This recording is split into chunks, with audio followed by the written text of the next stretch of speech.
Hello, assalamu alaikum, everyone. Greetings, hi, peace be on you all. Welcome to today's session, another session that we have brought to you as part of our CPDs and interaction series. We are very glad to welcome you all. We know it's a weekend, and we are grateful for you all having joined us. Thank you for taking time out on a weekend and for joining us today. So today's session is basically themed, themed as an open house for the ACCA fraternity, where you can ask any questions you have, you can ask for any guidance, you can give your suggestions and feedback, and engage with senior members of the fraternity. So I'll begin with the introduction of our panel today. First of all, the toughest part of it all, introducing myself. So my name is Omar Zahir Mir. As you all know me by now, I'm honored to be a part of the Global Text Forum, the ACCA's International Assembly, as well as the editorial board of Policy Insights. Beside that, I also sit and contribute on the Professional Experts Forum, the mentoring program. I'm also the twice serving and unanimous chair of the MNP of ACCA, Pakistan. I'm also the chair for the fourth time of the Taxation Committee of ACCA in Pakistan. Beside that, I'm also part of several other ACCA initiatives like Tax Clinic of ACCA, etc. And professionally, I'm a managing partner at MLCC, that's Millennium Law and Corporate Company for you, which happens to be the pioneer ACCA and legal practicing firm in the entire region. And we say it very proudly, and we are proud to be an ACCA and legal practicing firm that the then ACCA president, Mr. Brian McHenry, specially traveled to Pakistan to grant us the practicing license during that time. Now that this is out of the way, let's move on to the introduction of our rest of the panel. There is a face that you are, actually both the faces you must be familiar with. So without any particular order, we'll start by thanking both our guests for joining us today and introducing them one by one. So we have with us Olufemi Oludare, who is a senior ACCA member from Nigeria, and he is an associate director at Synergy Professionals. Beside that, he has been very actively involved with ACCA fraternity, with students, upcoming members, and members in Nigeria. We also have with us Mr. Tahir Sartaj. Again, I'm certain you must be aware of Tahir. He has joined our sessions before. Thank you for sparing time, both Olufemi and Tahir. Tahir is a member of the MNP. He is also the unit head of the largest public sector bank in Pakistan, National Bank of Pakistan, and he is also chairing the academia subcommittee of the MNP. Thank you guys for joining us today. How are you feeling? Thank you, Omar. Hello, everyone. Good afternoon. Thank you. It's afternoon here in Nigeria, 3 p.m. to be precise, or 3 or 5 p.m. Good evening, Tahir. Good evening. Good evening. Good to see you. Yeah. Same here. Same here. Yeah, good evening or maybe good night from us, because it's 5 7 p.m. here. And that's the beauty of ACCA's Global Connection, guys, that it's a global fraternity, it's a global family, and it brings everyone together. And people sitting in various parts of the world, sharing the same ethics, sharing the same professional aspirations, coming together to achieve same common goals for the fraternity. I think it's simply beautiful. So our today's session is basically an open house that has been themed for the members and future members to get in touch, ask any question that they aspire to. But before we do that, why don't we talk a bit about how COVID has changed the face of the profession, and what do you guys think the future of the profession would look like?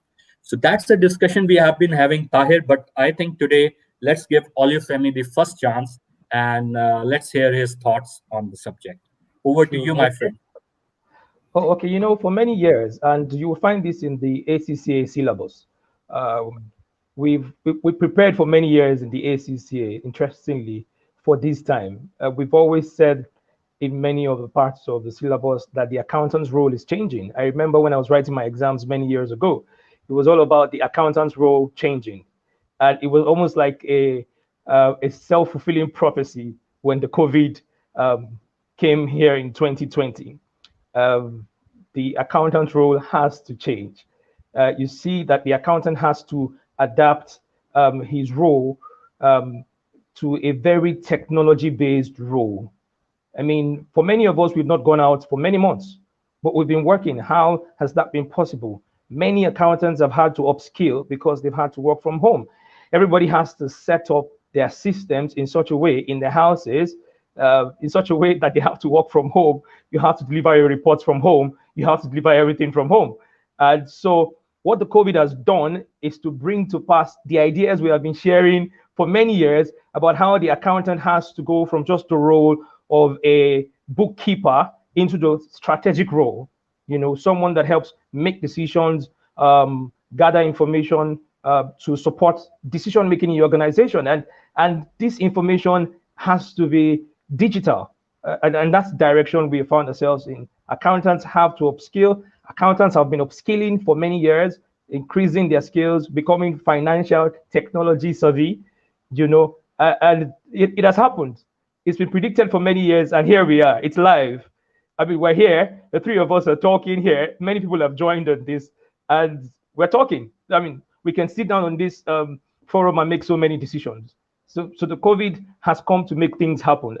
That's the positive side of it. That's all I have to say for now. So I'll hand over back to Umar. Yeah. I think that's very positive, and that's exactly the way to look at it. Opportunities always come out of crisis, and all your family, that's exactly the kind of discussion we have been having. That it's the beauty about ACCA. It's been a forward-thinking qualification, continuously evolving, looking ahead, ensuring that members and future members are ready for the profession of the future, leading the profession, not just playing the catch-up. So totally agreed with you. Over to you, Tahir. So continuing from our discussion from previous session and what all your family just shared, how do you think COVID situation evolved and will evolve the future and the face of the profession? COVID has, straight away, it has some negative impacts, right? It has some negative impacts in terms of economic negative impacts. It has some job loss. It has created a lot of job loss, but this is a negative side. But if we look at the positive side, it has also created so many opportunities. It has created so many opportunities for us to work from home. We never thought that in a public sector organization in which I am serving, that we will be able to work from home, or not. Neither my organization has such kind of a plan. But when it happened, so we have to adopt it. So since we have to adopt it, so we have tried that thing, and by chance, by luck or by whatever you can say, it has become successful over the period of months, because I have worked from home for quite about 6 months. So that's a long period, and I have managed my staff as well. So I believe that it has actually make us realize that now we have the power, we have the capability to work from home. Number one. Number two, it has created so many opportunities for accountants as well. Now, online businesses are becoming part of our profession, right? And they have flourished over the period of months. And they definitely want some new accountants, some new role, and they have identified new roles for back office people. So I believe that it's an opportunity for us as well. So if people lost their job, so that's a negative side, but it has the positive side as well, and that positive side has basically created opportunities for the accountant as well. So I believe that it's Thank you. I think that's very well said. So let's begin with the questions. We have started getting a few of them by now. So the first question is directed to you, all your family. Are you ready? Oh, ready, Yeah, it's by ACC ready. member in Pakistan, and they have asked, please share with us how COVID impacted businesses and ACCA professionals in Nigeria. What did the government do to cope with it? Interesting question. Over to you. Oh, okay, okay. So when you look at Nigerian environment, it's an interesting environment. Our economy is well, we would say it's an emerging market. All right, that's the first thing you want to think about the Nigerian market. Many things are still opening up. Many environments, many spaces are still opening up. Um, one of the places that you want to start with, first of all, I want to start with the stock market. When the COVID situation started, you would see that it seemed as if it had some kind of positive impact on the stock market. And if you invested in good companies, you would see that your stock value increased during that period where there was a lockdown in that particular place. I'm just pointing out things one by one. The second thing is that you see that many professionals were affected. A lot of professionals were affected, but you see what happens many times, especially with the Nigerian spirit, is that people tend to evolve. All right. So you see people losing their jobs, yet, but people then begin to evolve and say to themselves, well, I've lost my job. Am I going to sit down here and then and then die? So you see many people getting into the business space. Okay, so you see a lot of entrepreneurs going online, all right, and selling their products online. You see people training people online how to do different types of businesses. So you see someone who has been an accountant dust off his shoes, roll up his sleeves, and he's training people on how to make soap. I mean, where did he learn that from? He went on YouTube and then added some value to himself. So you see people with such diversity grow in their diversity. And that's one of the things that we found there. Yes, there was negativity. I'm not sure the government really managed it so well at the time because there were a lot of there was a lot of support from the private sector. There was a lot of support for the government from the private sector. The private sector pushed a lot of funds into the government to sort out the people that were poorer than some other people or didn't have as much means as other people. You know, that happened. There was a lot of news about people investing billions of naira into the government to supply to the private sector. You know, and one of the challenges we have in Nigeria, we still have a challenge of corruption and many of the things you must have seen on the news in recent times. You know, so that's real. That's real. So, but what has happened specifically is that, I mean, coincidentally, the Lagos state government also did something that kind of paralyzed the economy a bit, especially in the areas where the bikes that go around and were making money, Gokada and Ope, they had bikes moving around, and it allowed a lot of people to be employed, but that was banned in the main roads, and a lot of people lost their sources of income just before the COVID started. So the crisis was a big deal. It was a big deal. But what you find, like I said, is that people began to identify opportunities online. They will go and pick up a skill online and begin to train into other people. I mean, I know so many people like this. I, for example, am involved in corporate training.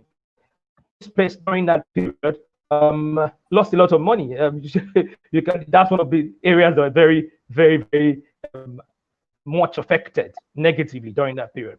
But everybody began to focus on their business and set up training online. And you will see that, like we said, there's a negative part to it. But you see what happens is that if the people are going to survive and they have the tenacity to survive, you see them begin to evolve.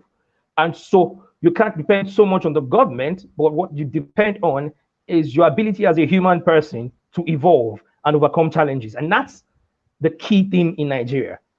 So the businesses that have lost, there were many sacks. There were many people who lost their jobs, many retrenchments, but you see people evolving in different areas. And that's the two sides. In the I think that's a very economy. very good take on this, and I agree with you. The human spirit is unshakable and unbreakable in nature. as professionals, we definitely have to look at the things from a professional perspective. But it's nice that you brought about the human spirit. That's the nature. So a problem at humans, and we will evolve to find the solution. Agreed with you. So that brings us to the other question, which is from Nigeria and focused on us. So Tahir, I think you and I should address it in two parts. Number one, it says how it impacted the businesses in Pakistan.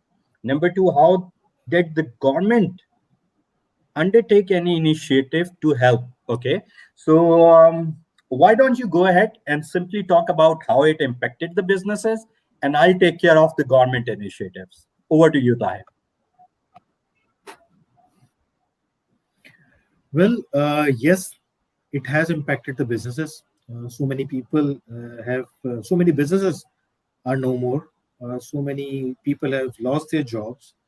Uh, and But like as I said, there are some online companies and there are online windows of existing businesses who have developed their online portals for doing their business. Like, let me give you a very basic example. I'm a BSc OBO mentor, right?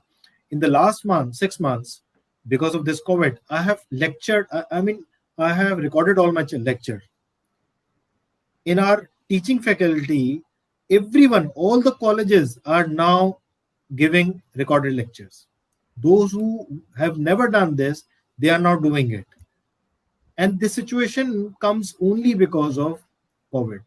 So yes, it has impacted, but businesses, service sectors, everyone has explored their online areas, online streams, and they have explored each and everything. And definitely, let me give you another example. There are so many courier companies coming in. I have never heard of their names, and I'm looking at their tags, and it happens only because of this COVID. So any food related company, any service sector company, or any manufacturing companies, they all are more towards online business. So we as a nation, and we as a world, we have experienced that now we can go ahead with the online thing. And if you really want to do business, you have to have another option. And this option is seriously explored in the last 6 months or 8 months now.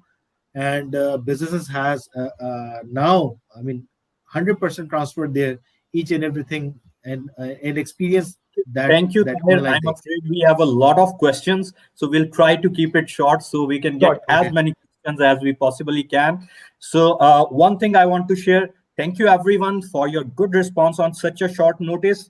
Right now, I can see on the dashboard that 40 members have attended the session till now, and 15 of them are viewing the session live at the moment too. We encourage you to continue to watch the entire session. So let's continue with the discussion. The other part of the question, which I promised to answer. Before that, I'll quickly add in Tahir's answer that yes, there are some industries that have been massively impacted in a negative sense, especially we all know about tourism, airline, etc. On the other hand, the industries like Tahir was mentioning, which have benefited, you can also add the home shopping and online ventures. So, for example, Alibaba moved in Pakistan, Daraz takeover, and all that. So that's been happening just like elsewhere in the world. Now, over to what the government did to help the businesses. I think from a professional perspective, it's been a very positive learning curve that came out of Pakistan, and even UN has appreciated that.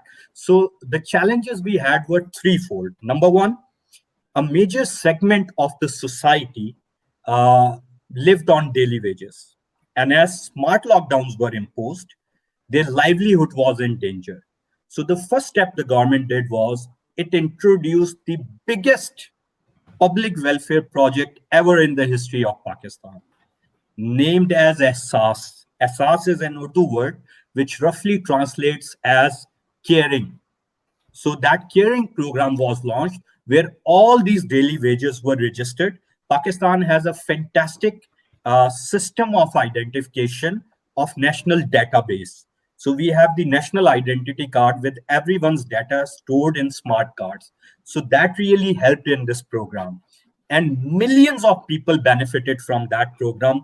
They were given a certain amount so that they can continue with their kitchen expenses for the term of the smart lockdown while their daily wages earning capacity was impacted.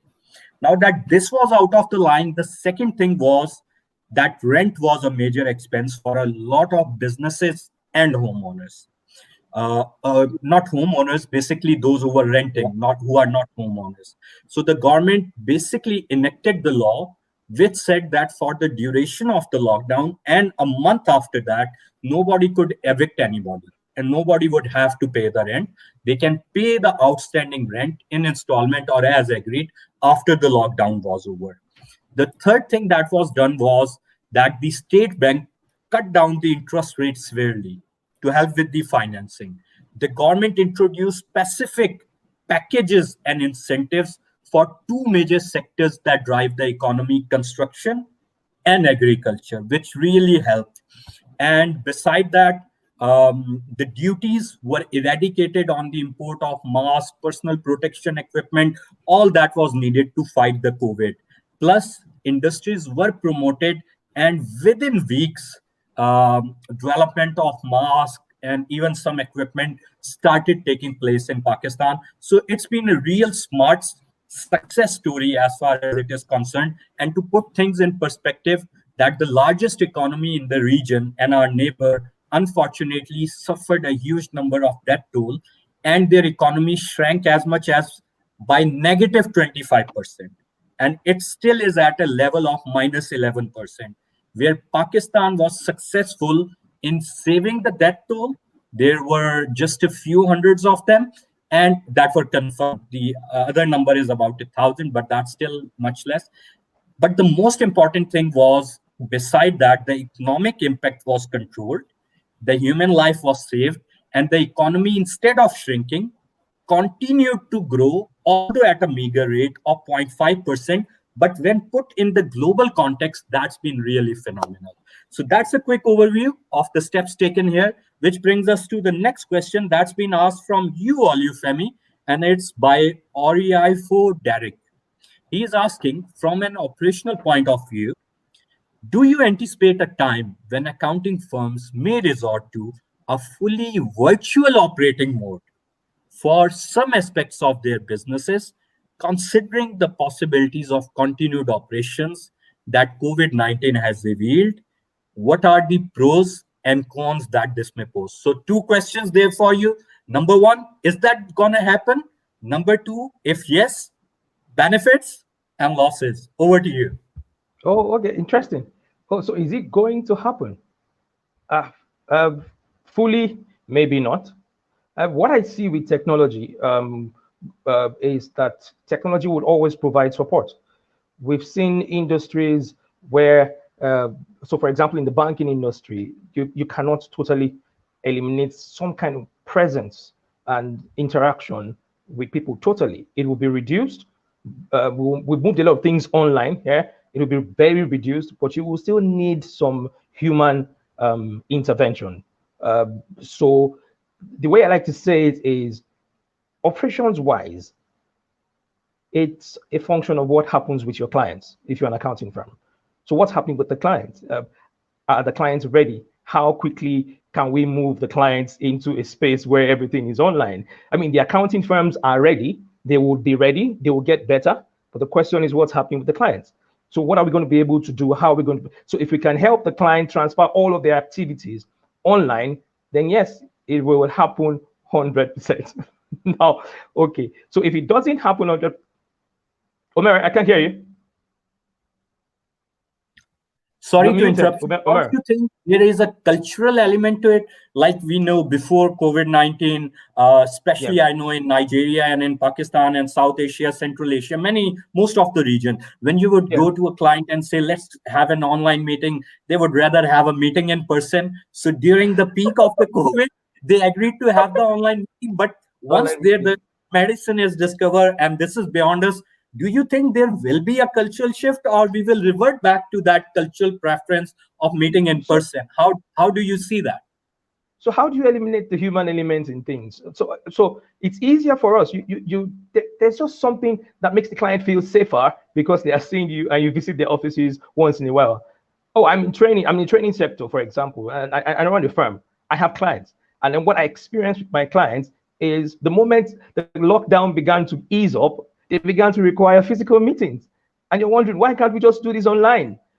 Especially in an environment like ours, that there is still a lot of infrastructure, right, to develop. So we have some infrastructural limitations that make that difficult. But I believe that as time goes on, things will change. Things will become more virtual, but I don't think it will totally become virtual. Secondly, what's the pros? I mean, it makes your work easy. It makes your work faster.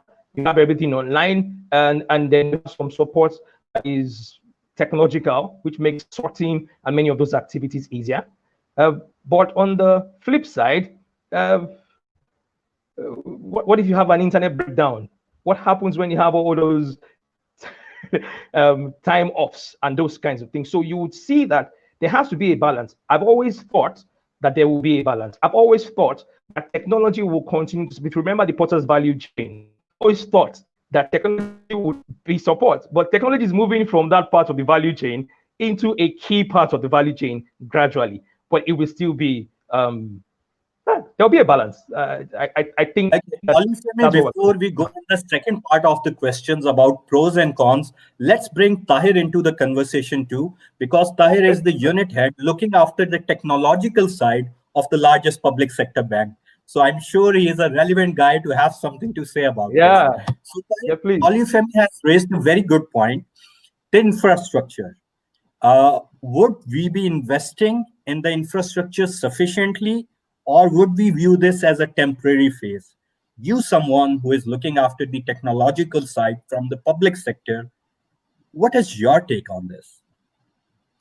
Well, I'm a wing head, not a unit head. First of all, Oh, sorry about that. second Yeah, thing, yeah. second thing, businesses were reluctant to invest in their infrastructure pre-COVID, but post-COVID, since they all were losing their things and their businesses, so it's now their responsibility, and it's what we can say. Now they are investing actually, right? And the reason is they don't have a choice. Yes, even in my bank, they are investing in the technology side. They are investing, and they have done a lot in the past 6 months and 8 months. And I am looking at other sectors as well. They are also looking. I'm giving you an example of SAP Pakistan. SAP Pakistan CEO said that in the past 3 years, this sector has evolved. This sector has grown by 10 times of what they were 3 years ago. So yes, there's a big sign because SAP Pakistan is covering so many manufacturing and so many companies in Pakistan, and there are other online businesses who are doing a lot. They are investing a lot, and as you have pointed out that Alibaba has come to Pakistan. It has, although it's a old story now. I mean, it happens 1 or 2 years, I believe, that back. So yes, businesses are investing in technology related area. That is my take. Thank you, Tahir. Good insights. So, Olufemi, before we move on to the next question, the second part, which is still pending. By the way, we are receiving great feedback, insightful discussion, great session. Thank you for holding. So, compliments for you all. Thank you guys for joining in. Over to you, Olufemi. Pros and cons. Pros and cons. Okay, so I'll give you a quick example, especially in services. The ACCA, for example, has started doing online exams that are private, apart from the other ones, the early papers. The written papers are now being, so you can now ask for a private session where you can write your exam. All right. We are moving, so it allows for flexibility. You see, the moment this infrastructure is invested in, you get a lot of flexibility. Work can be done everywhere in the world. It makes your work easier. All right. And it's and if in the long run it becomes cheaper. In the long run, immediately, because you're investing a lot, it's not as expensive. But in the long run, it becomes cheaper because everybody gets to used to knowing how to use these infrastructure, and then yeah, in the private sector in Nigeria, the banks particularly, everybody is trying to go online as much as possible. So it's about the funds, it's about the money. Now, when you have an environment, for example, like Nigeria, where a lot of people have to invest their personal funds to grow their businesses, all right, it's difficult to transit. There is also the con of hackers. You know, everybody is now exposed. So we're all online now, yeah? So everybody's exposed. You have these hackers that can come. You were not so exposed online before. They've taken money from your accounts. How are you going to go online now and say, oh, I'm going online, I'm going online with my whole business? People are afraid. And so that's why I'm almost certain that people will want just a balance of it and not a total movement of all your activities on, the virtual space. Just imagine when Zoom came on. Remember the Zoom event? And the first few things that we had was that there was a lot of hacking. People budging into your meetings and those kinds of things. And the first thing I did then was I removed Zoom from my phone. I removed it from my phone because I didn't want any of my accounts to be affected until they sorted out the security concerns. So security is a big deal with virtual activities. And those are one pro, one con there. I hope you can add something to it, Omer. That's good insight. So if I can summarize it for you, on the side, there is flexibility, lower cost, ease of doing business, better connectivity. On the negative side, the question of proper infrastructure, security, and public trust. Very valid points. Yes. Okay, let's move forward. Next, we have also been joined from Singapore by Belinda, who has asked hi. She has appreciated today's session and the live chat that we are holding. And she has said, hi, did the members know about COVID Hub launched by ACCA? I'm sure. Olufemi, are you aware of that? Members in Nigeria are? I'm not sure. I'm not so sure. Okay. I saw LinkedIn. I saw LinkedIn recently, but it wasn't something that was really public here. Are you aware of the COVID Hub launched by ACCA, Tahir? No. Okay, I've been personally aware of it and promoting it in my circle, but we all need to join hands and our efforts to promote it a bit more. I think it's been a fantastic effort by ACCA of putting together this hub and providing insights and guidance for the members. But again, the thing is, we need to be connected and make use of these resources, because if we don't, even the best of the facility won't benefit us if we are not connected and making use of it. She has also asked that there are many courses which were offered by ACCA for new normal type of remote work. Yes, I think I'm aware of that. But again, just like COVID Hub, there is a lot of room for us to promote that and for our members to know. So I shout out to all the members. Good question, Belinda. Shout out to all the members. Please go on ACCA Global's website and check out the new courses by ACCA as well as the COVID Hub. Okay, so moving on to the next question. Aina has asked, what future do you see in how IT, information technology, is changing the accounting and finance role? Good one.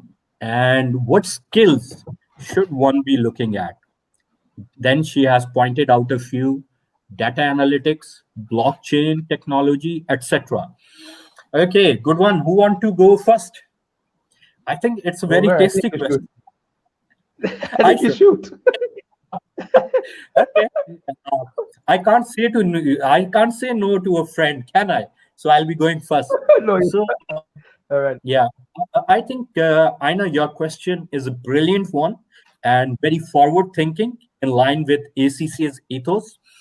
You'll be glad to know that ACCA, keeping in line with its track record, has been one of the first finance bodies to have started discussing about the upcoming technology and the role of finance professional of the future. And I've shared that before, that we are very proud that as a part of ACCA, we started including that discussion in our CPD programs and in our budget discussion 3-4 years ago.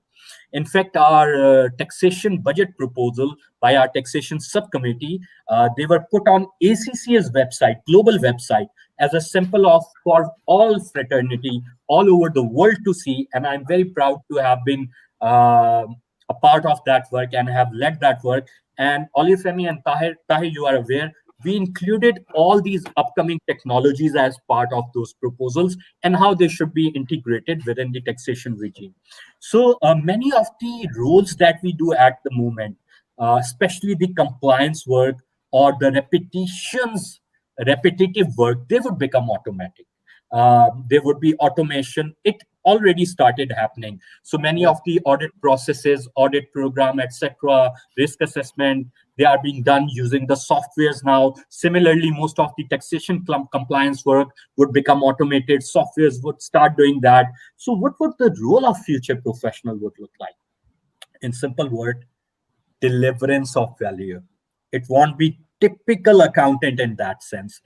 The role of the finance professional of the future would be one who would be bringing value to the table, subjective judgment, interpreting the data, bringing value out of the data, taking the key decisions, guiding the businesses, taking that forward. And these are the kind of skill sets we are looking for. And that's why ACCA has launched the SBL and similar changes in the curriculum to prepare our fraternity for the future. And similarly, the CPD programs have included the sessions on these important technologies. And I myself, Olufemi, conducted sessions on artificial intelligence, blockchain, big data, data analytics, and that's the kind of looking for.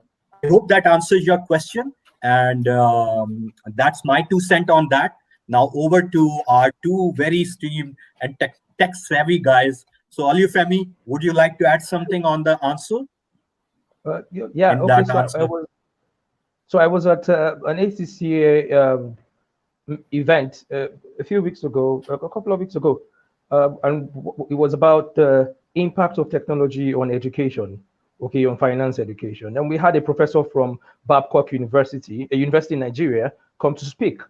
And he spoke very well. The university has practically deployed the IT infrastructure to ensure that education continues online. I mean, it's amazing, but that's because you've got the funds to support these activities. There was someone from PwC, a partner from PwC, who also spoke about what PwC is doing in terms of ensuring that technology is the basis for driving finance and audits going forward. This is the discussion everywhere. We cannot overflog the importance of the finance person growing his skills. It's about digital transformation. I saw a course sent to me recently. I'm about to register for Python for finance. You understand what I'm saying? It's everywhere. It's what you have to do to be relevant in the future. I'm a teacher. I mean, what I like to say, I'm a teacher. It's one of the things I do. I love to teach, and I've not taught in front of students for the past 6 months. I've had to sit down on Zoom. I've had to learn Microsoft Teams. I've had to do one thing or the other. I've had to pick up skills to make sure my Excel skills had to improve, my PowerPoint skills had to improve. Everything. Sorry to interrupt you, but I must say this. Aren't you loving it and enjoying it? All the travel being cut, the flexibility, and you just have to take care of the upper half of what you are wearing. Yeah. So Mer, from what you just said, I'm suspecting you. You look like you're wearing a suit and a tie. I wonder whether you're wearing a complete suit. Yes, I am. Because you know why? I'm just coming straight from a business meeting, and after the end of the session, I have to go to a ceremony. So I had to be properly suited. And the reason you were asking me beforehand, you are always suited, it's because of my schedule, my friend. Anyway, that was on a lighter note. Over to you again. Yeah, I can hear. Okay, You know, so I mean, that's what sometimes we need to lighter the moment too. What did you say? I didn't get you.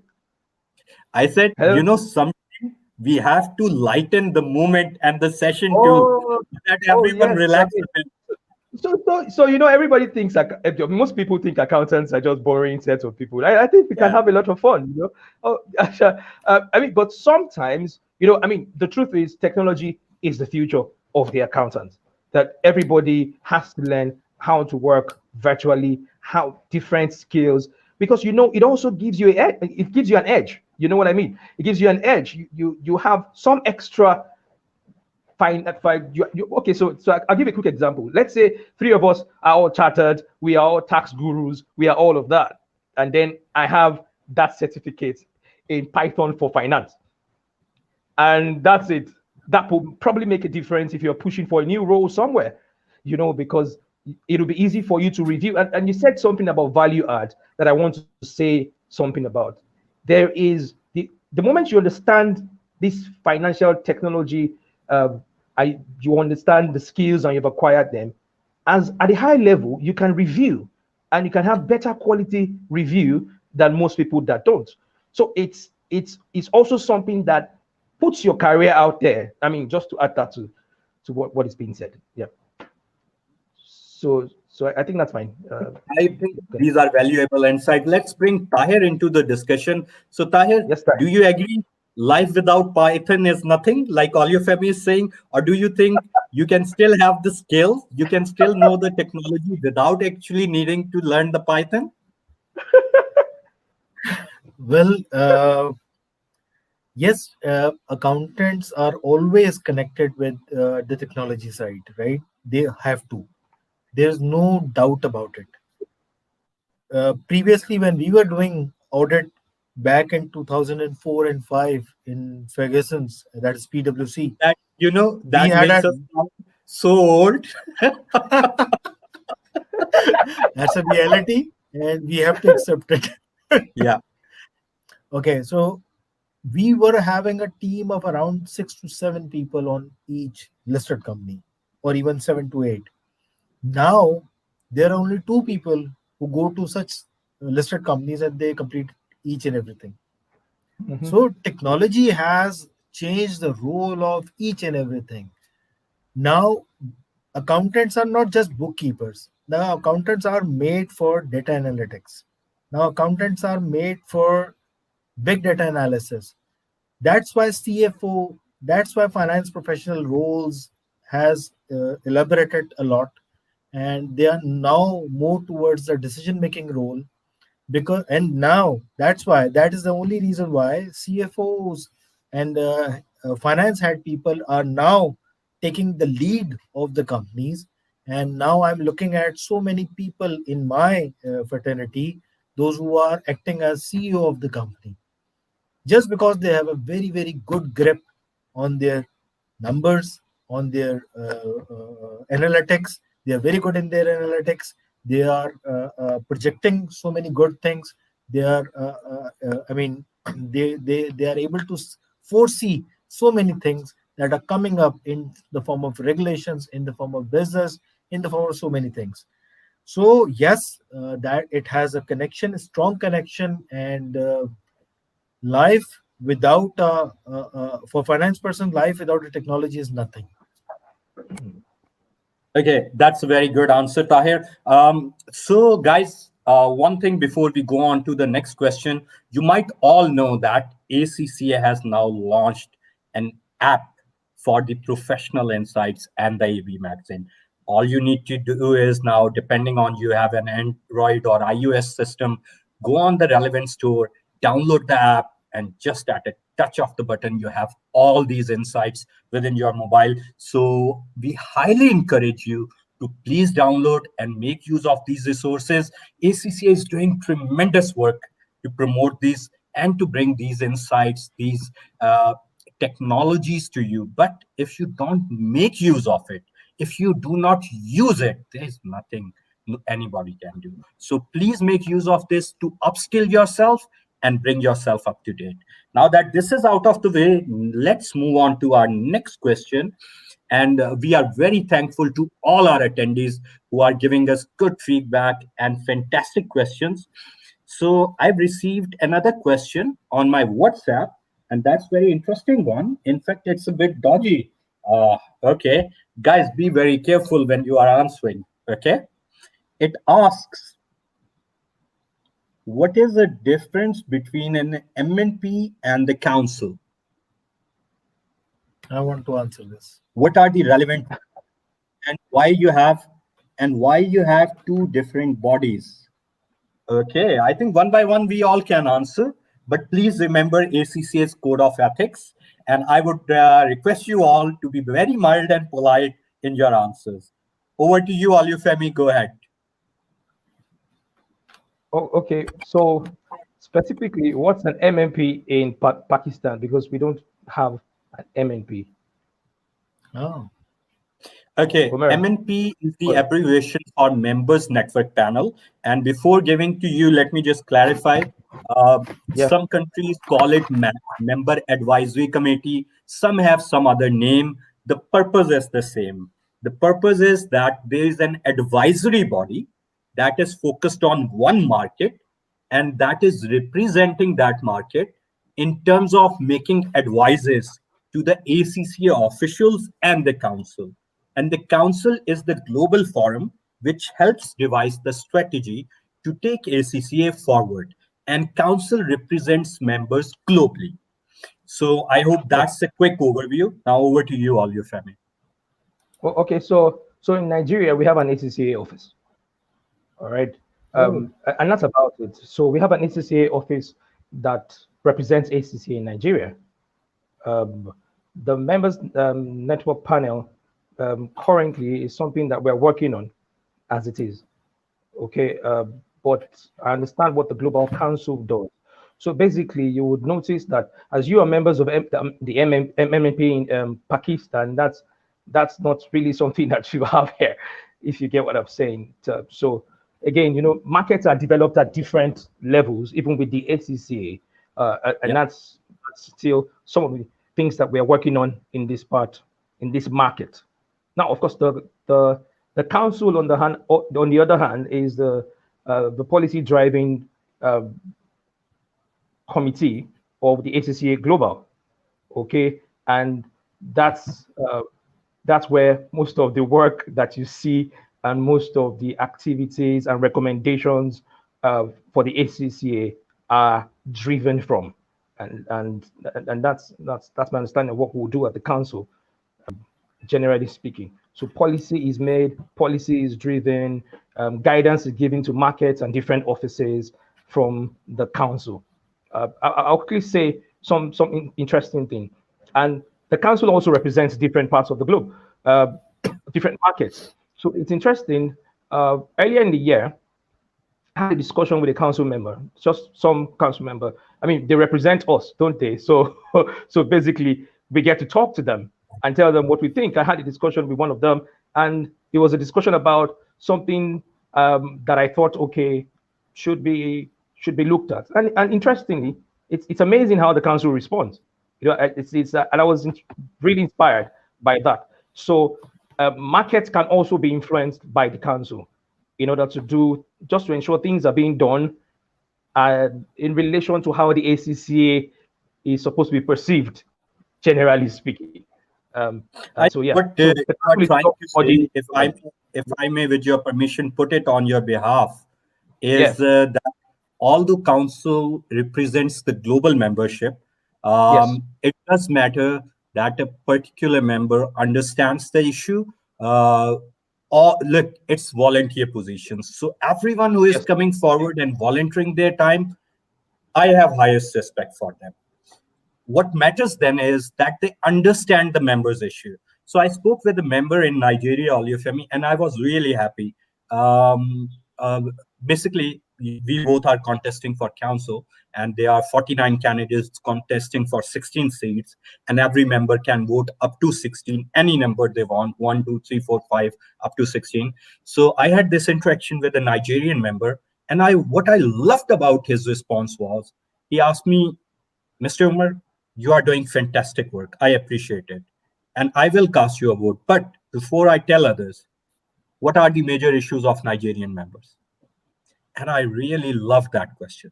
And then I answered him recognition, local market, employability, the opportunities, entrepreneurship side, members representation, etc., etc. And after he had his response, he was very glad. But this is a minority. This is what all of us should be doing. Why? ACC is Association of Chartered Certified Accountants. It's our association. It's our alma mater, and we are all part of the process. But unfortunately, the engagement and voting proportion in council election has historically been very low. What has been the proportion historically, Tahir, in the council elections? Voting proportion? 5% or less than even that. Yeah, 5 to 6%, I think. Now Exactly. imagine these are the active members who are paying their annual subscription, who are doing their CPD up to date. But when it comes to the most important forum, the forum that helps devise the strategy, shape up the future that impacts us all and the profession, almost 95% or more do not participate. I think we should run a Amazing. campaign of respect your vote. That's Seriously. a good one. We need. That's why I say we need to encourage more members to spread the message. Vote yourself, and please encourage others to vote. This shows that you are part of the alma mater. This shows that this is important for you. This shows that you are becoming part of the process. You contribute in the process and help ACCA stay up to date and lead the profession by continuing to think ahead. So I think now that this question has been answered, let's move on to the next question. It's again a very interesting question. It's directed towards you, Tahir. It says, Mm. Olive Femi mentioned they don't have a MNP yet. What have you guys done to date in the MNP? And this is a question from Nigeria. So they want to know what kind of work an MNP does. Okay. Well, MNP basically works for their members. It's a advisory body to ACCA Pakistan. Uh, we have 9 subcommittees, including tax, academia, employability, women, uh, differently able, banking committee. They all we have committees from all respect of the society and the things which we supposed to address, and we address then all the issues. We conduct their seminars, we conduct their webinars, we conduct their sessions of technical nature, any upgrade, any updation in the laws, any new comings, any new things coming into to the profession. I mean, we cover each and everything so that our member will benefit from our seminars, our webinars, and our activities. So it's all about the professional grooming that we do from this platform, and we have done some amazing work from the last couple of years, and we have conducted so many seminars, which I'm sure Omar will be able to brief you in detail. But it covers each and everything. So this is our role. This is our role for our members, and so that's all about we do. Thank you. Now we have two questions. I think, Olufemi, one should be directed to you, the other I'll answer. The one I'll answer is, what's the linkage between these national MNPs and the council? Okay, I'll take care of that one. And the one I think, Olufemi, you should be answering is, what do you think are the top three things that ACCA should do for members? Okay, two very interesting questions. So I'll go first, if you allow me. Yeah, please go ahead. Yeah. Okay. Cool. So the way MNP works or a MAC works is they advise the national bodies. And as Tahir has shared with you, we have done a phenomenal work. We created 9 subcommittees and societies focused on different areas: corporate governance, banking, corporate governance, non-banking, taxation, which I'm personally adding in addition to all my other work. Then we also have even women in finance, employability, entrepreneurship, differently able person, advocacy, advisory, etc., etc. I mean, all the areas you can think of, and it's been a phenomenal work. The amount of work we have done over last few years, especially since I was given the honor of becoming the unanimous chair, has simply been tremendous, even in the words of the ACC officials. And we have signed MOUs with tax bar. Especially this is for you, Olufemi, because a lot of challenges we face are similar in all the markets. So we have signed, we did a lot of advocacy work, collaboration, MOUs. We got recognition in the local tax practicing and opened up a new practicing area for our members. Now our members are practicing taxation in this market. We have also collaborated with the local accounting body that opened up the door of statutory audit for small and medium businesses. We have also worked with top employers and generated a lot of employment opportunities for our members. We have also worked with the chambers, where I've personally been giving my time for a lot of years and collaborating, resulting in more brand recognition. We have worked with the regulators, with the government officials, and there's a tremendous amount of work. I'll share the link if you want to, if you are interested, and I'm sure you'll be interested. You guys can go through that. It lists a lot of contributions by the MNP. Now, how it connects with the Global Council. So the MNP has one reporting line to the council. The council member is supposed to be the ex officio member of the MNP and attend MNP meetings and take the feedback and give it to the council. And on the other hand, we work very closely with the ACCA office, and I must appreciate especially the head of ACCA, who has really worked very closely with us, and our advices have been taken very positively. And it wouldn't have been possible to do all these works just in an advisory capacity without their cooperation and collaboration. Obviously, we go beyond the call of duty, but it's also their collaboration. So I think that should clarify it. Then, in addition to that, you have various other forums that, for example, in addition to being a chair of the MNP, I also sit on the Global Tax Forum. So there is a connection there of the insights. You bring back the input from the Global Forum, you take some input there. Then Olufemi is also where we have an international assembly where the chairs and in some cases vice chairs of the MNPs on MAC go and come together with some of the council members and executive team. So that is a platform to share all these things. So I'm sharing this so more and more members can get involved in the processes. I think that's pretty much, I think we have limited time. So the question is covered in a good detail. Now over to you, Olufemi. And that's a very good question for you. 3 top things ACCA should do for members going forward. Okay, See, good. I say the best ones for you. Okay, it's interesting. I've been part of the ACCA since 2007. Being a member somewhere around 2010. One of the things I find interesting is that many Nigerian members, for example, many don't pay subscription. Many pay, many don't pay. So I think it's like that in many emerging markets. In Nigeria, for example, and in many markets like that, where you have a lot of fluctuation for the foreign exchange, you see that what the ACCA office in Nigeria tries to do is to try and peg the foreign exchange at a particular level, and then allow members who are interested to pay. I believe that the ACCA should have more MOUs in many communities as much as possible. More. So the first one is more cooperation with the local institutions and regulators. More cooperation. Second, yes, it's very, very important. It's very important. So that allows. So you like what we have been doing? What did you say? Yeah, so you like what we have been doing? Oh no, you have an excellent way of capturing the thoughts and summarizing them. Yeah, so more cooperation with the local bodies. Yeah. That's the more cooperation with the local bodies. And then so we just talked about these MMPs, and I think that rather than it's volunteer work, but I mean people should be called forward so that proper representation um, from the different regions uh, can can be done. So, it's mostly volunteer work.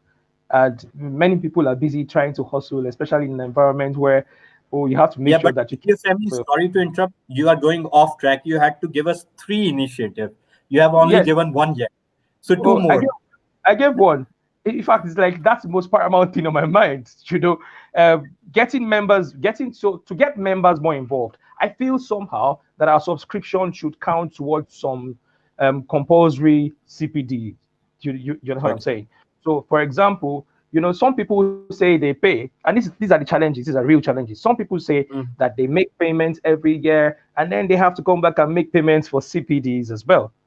There okay. are free CPDs. There are free CPDs, no doubt about that. I mean, but sometimes you have to pay for the CPDs you really want. You might have to pay for that. I think that our subscription should count for something, so that people can be encouraged. Second suggestion is more CPDs value addition. So More CPD. just to tell you and Yeah. share what we also want to do on a global level, if on council support this idea. In Pakistan, we launched this program, a comprehensive CPD program. I personally delivered 100 plus sessions, 100 plus sessions, and most of these were 8 hour session. So we have covered local laws and taxations. We have covered artificial intelligence, data analytics, blockchain, software skills, presentation skills, even Python, Excel, etc. And I totally agree with you that this should be replicated in all markets, especially Nigeria. And if on council, a policy such as this can be strengthened more, well done, good idea. And the last but not the least, the third suggestion. I think I have just those are the top two on my mind. So when I Okay. think about top two on my mind, top three, yeah, maybe top two. Yes. If you allow me, I can give a third one on your behalf. I think Yes. third thing, in addition to the two brilliant suggestions you have said, number one, more local collaborations. Number two, more CPDs for the members. I think number three is more networking opportunities. So what we did here was, and then we expanded it on a regional and even global level, and it was a member-driven initiative, is that we created WhatsApp groups, and then we used the social media to connect the members. The ACC offices helped us to arrange events to facilitate members' interaction. Because Tahir, you and Olufemi, you both will agree that when there is more networking, there is a sense of community, and more networking results in more opportunities and value addition for Opportunity. everyone. So totally agreed. Now let's go on to the next question, shall we? Guys, Yeah. we Yeah. are Okay. 4 minutes beyond the Just agreed time. We have a lot okay. of questions. If you don't mind, Okay. can we take 10 Go minutes on. more? Because I would like to answer as many questions of the people that have taken time out to join us. Ahir, you are okay with Sure. it too? Yes, I'm okay. Okay, great. Olufemi, you wanted to say something? Also, so one of the things that, and I think that sometimes we need to also understand that why the ACCA is not a regulatory body in that sense. So it does not try to force, like we teach principle based against rules based accounting. You understand what I'm saying? It doesn't try to force many things. So it allows a lot of autonomy, and so I believe that these kinds of the things we have talked about should also mostly you will see that the ACCA as a global body has permitted the members to a large extent to implement some of these things that we have said. You understand what I'm saying? And this is one of the Totally, challenges that it seems. totally agreed with you, Olufemi. I love it Yeah. that you are saying exactly the things we believe and we share same Yeah. concepts. I'll quickly share before going on to the next question to support what you said. We did the same here. I'll tell you how the CPD program started. Like most markets, we felt that local laws and taxation was an area where we needed to strengthen our members and future members. So we spoke with the ACC office that there should be a comprehensive CPD program, including special focus on local laws and taxation, because that would create a lot of opportunities for people who want to work in the local market. ACCA is a brilliant qualification. It is your global passport. It allows you to work anywhere in the world. If you, however, want to work in the local market, especially in the field of taxation, you need to know local laws and taxation. So just like you said, Olufemi, not only did I suggest that, but the problem was immediately finding the resource. I volunteered. I said, no issue. I'll conduct this session. And then I groomed a team. Now that team also conducts the session. So it's like building an institution and the team, and we have come forward. So I totally agree with you that we as a community have to volunteer, support our ACCA. It's our association, our alma mater. It's doing phenomenal work. But unless we come forward and support, all that we can achieve would not be achieved. So we need to volunteer with the spirit of giving back. Totally agree. Let's move on to the next question in the interest of time. And the next question is another very interesting question. It says that it sounds like the challenges are common across many markets. Do you guys get to speak with each other and coordinate or collaborate? I think this session is a prime example of that we are speaking with each other, coordinating and collaborating and supporting each other. That should answer that. That's what we're trying to do. That's what we're trying to do. The next question is from Aisha in Pakistan, and she is saying, what kind of career opportunities do ACCA members have in Nigeria? So I think it's more relevant to you, Olufemi. Every type of career opportunity. It's almost in every market. So it's amazing. The ACCA has evolved here in the country. I remember when I was writing my exams back in the day, there was always the issue about, you don't have a local accounting qualification when it all started. And then the collaborations that the ACCA has with many schools abroad has helped. That's the first thing. So you have those certifications with your ACCA. Nigeria market is very open to you because your certificate is international. They expect that you've gotten a very strong exposure because of that certification. Today we have students coming to school, right, to have ACCA. Well, many people so that they can relocate, but the ACCA is everywhere. In the banking industry, you can find people that have ACCA. In the accounting audit industry, professional services, you can find ACCA. You have them in the manufacturing industry. You have them everywhere. And people are requiring this or are asking for this. Employers are asking. We also have a lot of approved employers in Nigeria. So the opportunities span across most industries, especially in the private sector in Nigeria. Okay, so the banking industry is core. Many of the accountants in the banking industry are ACCA chartered accountants. Many of them will start their careers, right, and then come and write ACCA. And that makes them, it makes it easy for you to cross from one sector to another sector. So you have the oil and gas industry, you have ACCA chartered accountants. You have even the government, in the CBN, accountants. Fantastic. So I think that's a wonderful answer, Olufemi. So I think if you guys have more questions, you can contact us. This session was just the beginning, not the end. We are all available on LinkedIn.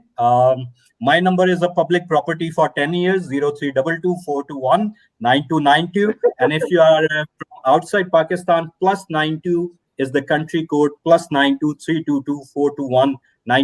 You can contact on WhatsApp and LinkedIn. I might not be able to take the call immediately if I'm in a session like this or ACCA programs, but definitely I will get back to you. So I think that brings us towards the end of the session. Before I thank everyone, I would like to share the stats of today's session, and then all the panelists can take a minute or two at the most for the closing comments, and then we'll thank our attendees. So the session today has been a good session. Despite a short notice of just about a day, we have so far been joined by about close to 80 members. And the live attendance has been between 15 to 20 attendees at any one time. I think people came, listened to the answer of the question they liked, and went off and did something. But the video will be there to reach even many more members. So thank you, everyone, for taking time out on a Saturday night on the weekend and joining us in this open house for all the ACC fraternity. We will be doing more such sessions for you in future. So please continue to join us. Now, some closing remarks. Firstly, over to you, Olufemi. Although, Oh yeah, alphabetically, we both begin with O, so it's always a toss. Our names begin with O. yeah. Interesting, isn't it? Yeah. Yeah. So OLM. So that's L, then that's M. Yeah, Okay. that's So why they you see go my name first. before you, Yeah, that's why you go first. and then Tahir is T, right? So he comes last. Sorry, Tahir. I don't That's have any fine. issue. Well, I'm out of the contest. you are forgetting there is also me, and M comes before O. Okay. Okay. So it's No been a worries. wonderful session. I'm most happy to give you the chance first. Please go ahead. Okay. So it's been a wonderful session. It's been uh, refreshing, to say the least. Thank you for coming, those of you that attended. We are here. Uh, Omer and I are going for council, and we have good intentions towards members. Members should remember that this is the last week of voting. I just wanted to say that. And let's try and push it. It's going to be wonderful. The ACCA always thinks ahead. We think ahead with the ACCA, and that's why we're here together. It's an opportunity to connect with the whole world. I mean, who would have thought? So I sent this invite in the group, and they said, Pakistan? I'm like, yes, I have friends in Pakistan. Thanks to the ACCA. It's a wonderful, wonderful opportunity to be on this session, and I'm looking forward to many more sessions in the future. Tahir, Omer, thank you very Thank much. you. It's nice Thank doing you. this. Thank Pleasure. Same here. Same here. Before I hand it over to you, Tahir, for closing remarks, I want to thank everyone who joined, but one special member, Belinda from Singapore, who has given us real good inputs and questions and highlighted advocacy for ACCA. So special shout out to Belinda. Thank you for joining us today. Now over to you, Tahir. Any closing remarks? Yeah, it's a wonderful session, and it's a second in a row in a week. And yesterday we were in a session as well. So it's Second a in a row for you, fourth in a row for me. yeah, exactly. And I'll love to be part with you in the rest of the sessions. Yes, it's a wonderful opportunity to select your member. It's last week of the council election. I encourage all the members to come forward and vote your candidate, right? Because if you will vote, you will raise your voice in the council. If you will have no member, or if you will not know have you will not have any kind of a voice. So from Pakistan, Umar is contesting, and other people are also contesting. Uh, I mean, I always encourage members to check what the person is doing, what the candidate is doing. If you feel that this candidate is appropriate, he's doing his best for the fraternity, do cast your vote. Do cast your vote, and don't lose your vote. Umar is doing a wonderful job, and I'm working with him from the last couple of years now. It's a wonderful opportunity to work with him. But I always encourage members to come forward, because you see, with collaboration, today we come up with a new friend Olufemi, right? And we never know him, but it's all because of ACCA that we are now getting to know each other. So our community is well diversified, well geographically and ethically diversified. So it's a wonderful passport for all of us to join our hands and do betterment for our fraternity. So thank you. Thank you. Thank you, Tahir. Thank you, Olufemi, for your kind words. I reciprocate your sentiments. And what I say is that please, if you can, do read the profiles of the candidate, who they are. But most importantly, look at the track record, what they have done for you for to date. Look at their manifesto, what they are willing to do, what their vision is. Is it in line with ACC's ethos? Is it what you want them to do? And then decide. Uh, I can very proudly say we bring to you a track record of over a decade, 12 years of selfless devotion and tireless efforts, we bring to you a strong manifesto and vision, and all backed by actions, because we believe actions speak louder than words. And as there are 16 seats, you can vote any number up to 16. Please consider us for one of the votes in those 60. Secondly, as a closing note and food for thought for our friends in Nigeria and all across the world, we identified that there were two areas we need to specially focus beside others for our fraternity. One was upskilling their skills so that they have more earning capacity. And the second was ensuring that they had more upskilling opportunities and employment and business opportunities. So we launched a 6-digit program, which was a huge success. And even Helen Brand appreciated that, where we took a sample of our fraternity members last year, put them through a free of cost program, and when they came out of it, within months they were earning in 6 digit. Now we are launching a 7-digit program, and this year the 6-digit program had 1250 approximately participants. So it's been phenomenal. And similarly, there have been other initiatives, and we would be more than happy to assist our fraternity across the world to share our expertise on it, and when on council, propose similar initiatives to be done elsewhere. And I, on my part, promise that if you consider me for your vote, we will continue the good work on the council and always be available to all of you like I have been for the past 10 years. Thank you very much for joining us. Please do cast your vote in the council election, and I wish all the candidates and us all the best. And once again, thank you so much, everyone, for joining us. Have a good Thank you evening, so much. good afternoon, good night, or good morning, depending on where in the world you are watching Hello, this from. Mer. And we'll see you again. Welcome back, all your family. We just said our goodbyes. So, Yeah, bye, thank you very much. everyone. Okay, thank you so much. Okay, goodbye Thank you. everyone. Take care. Goodbye everyone, Take care. Pakistan. Same here. Same Goodbye. here. Goodbye. Thank you. Bye.